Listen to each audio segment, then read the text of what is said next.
Well, hello everyone, and welcome to this episode of Hymn of the Week. My name is Kerry Dyck. I'm the lead pastor of Bakerview Church, and I'm here with Pastor Harry Heidebrecht, who is our pastor of seniors ministry. It's a delight to be with you today as we look at another one of our great hymn stories that has encouraged us and drawn us closer to the Lord through its power and its message. The passage of the week this week comes from Luke chapter 24. It's the Emmaus road story. It's one of my favorites. I could probably say that about a lot of scriptures, but I'm going to read it to you now, and then we'll turn it over to Pastor Harry to tell us about the hymn story, Because He Lives. This is Luke 24:13 to 36. Now that same day, two of them were going to a village called Emmaus, about 7 miles from Jerusalem. They were talking with each other about everything that had happened.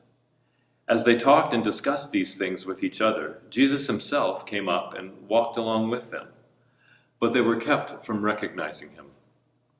He asked them, "What are you discussing together as you walk along?" They stood still, their faces downcast. One of them, named Cleopas, asked him, "Are you the only one visiting Jerusalem who does not know the things that have happened there in these days?" "What things?" he asked. "About Jesus of Nazareth," they replied. "He was a prophet, powerful in word and deed before God and all the people. The chief priests and our rulers handed him over to be sentenced to death, and they crucified him. But we had hoped that he was the one who was going to redeem Israel. And what is more, it is the third day since all of this took place. In addition, some of our women amazed us. They went to the tomb early this morning, but didn't find his body.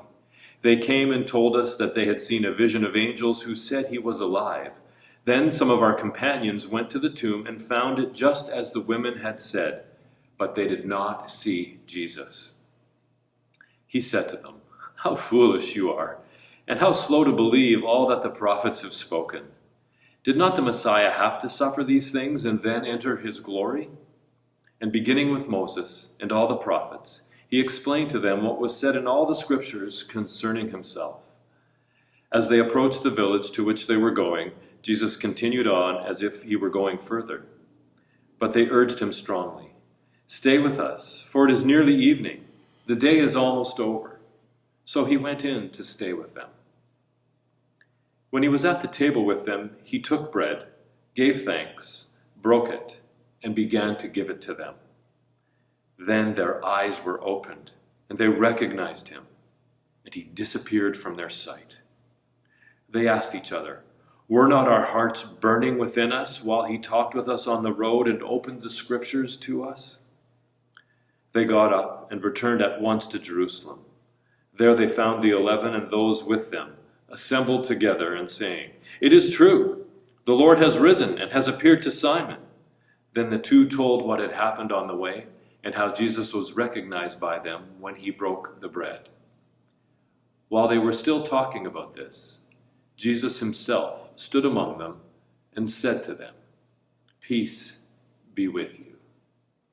My perspective on life, that is, my spiritual and mental outlook, makes all the difference on how I view the world. I look through my window and see the Fraser Valley below. The land is fertile and neatly bordered, with lush growth varying with the seasons. Tulip fields, blueberry bushes, pastures, and round dotted bales on hayfields below. And I look up to the snow-capped Mount Baker, and I view the varied hues of sunrises, sunsets, and rainbows. And in the sky above, I observe the flight of soaring eagles.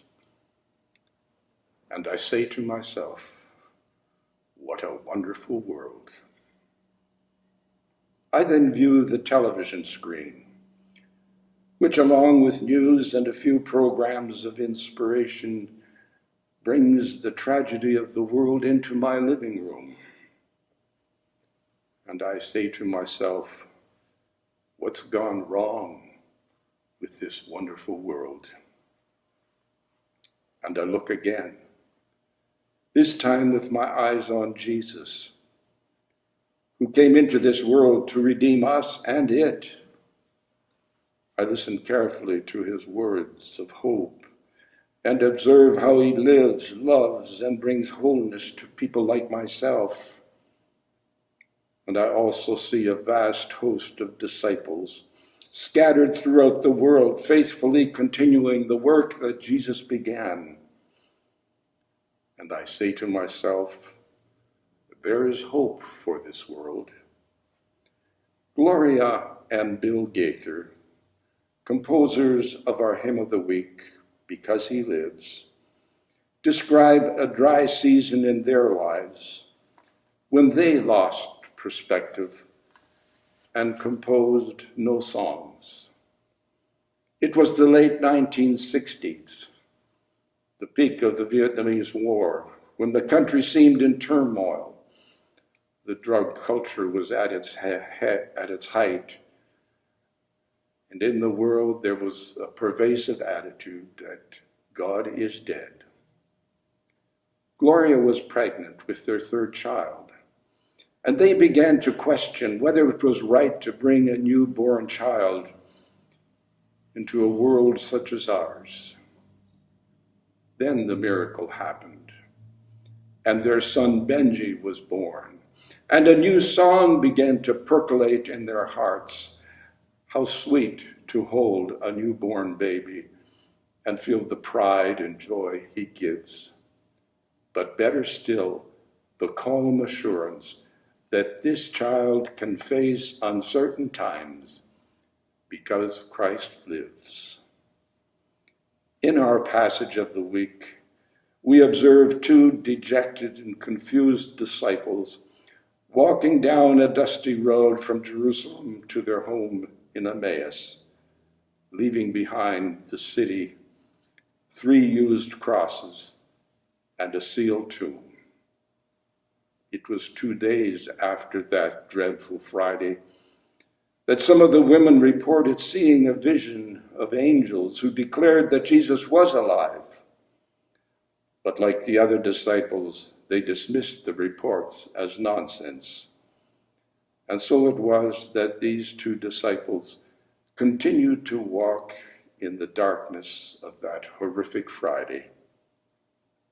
It was then that a stranger overtook them and joined their conversations, asking what it was they were discussing. Amazed at his ignorance, they retold the story concerning Jesus of Nazareth and all that had transpired in Jerusalem. We thought he was. We hoped he would.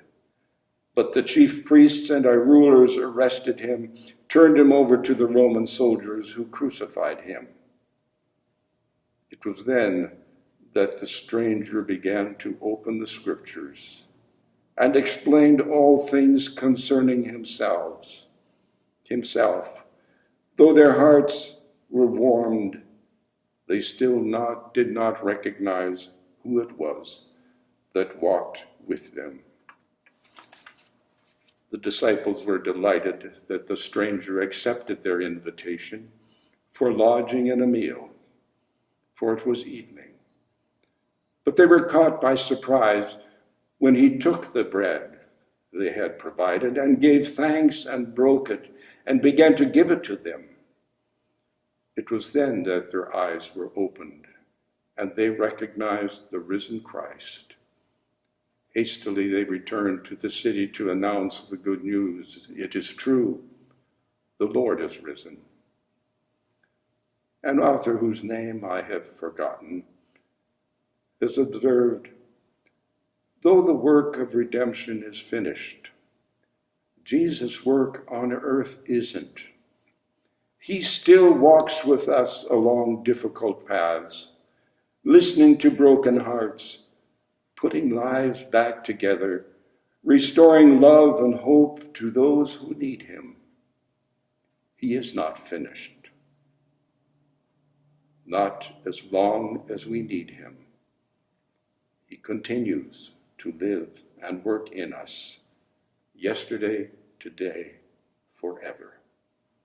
Listen to the music and follow the words as Karen and Ruth play the hymn of the week, Because He Lives by Gloria and Bill Gaither.